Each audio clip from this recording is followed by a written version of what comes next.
Hindi tulad sa APEC Summit, ilang beses inungkat ni Pangulo Noynoy Aquino sa ASEAN Summit sa Malaysia ang pagbuo ng Code of Conduct. Kaunay sa agawan ng teritoryo kabilang na ang West Philippine Sea. Pero ang China itutuloy raw ang paggawa sa mga inookupan nilang isla sa lugar. Saksi si Katrina Son. Bitin pero kahit papaano'y may pasalubong mula sa ASEAN Summit si Pangulong Noynoy Aquino. Napakarami na natin kabalikat sa paninindigan na kailangan magkaroon ng Code of Conduct sa South China Sea, sa West Philippine Sea, sa lalong madaling panahon. Ilang beses itinulak ng Pangulo na magpasa na ng Code of Conduct o patakaran ang ASEAN sa kung paano dapat kumilos sa mga bansa sa mga pinag-aagawang teritoryo. Una nitong Sabado, pagkabukas pa lang ng ASEAN Summit sa Kuala Lumpur, Malaysia.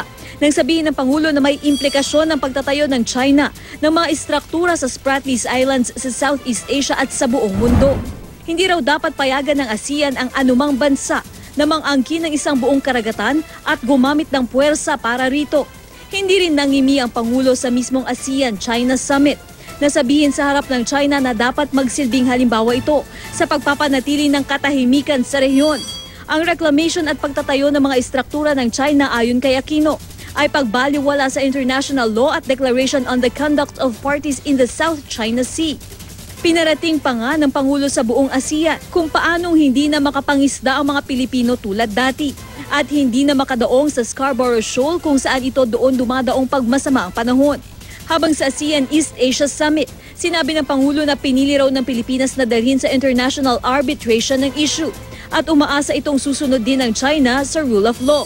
Pinuri naman ni US President Barack Obama ang ginagawang Code of Conduct sa rehiyon bagamat wala pa rin naaprubahan ng ASEAN. Suportado rin ng Amerika ang pagdulog ng Pilipinas sa UN Arbitral Tribunal.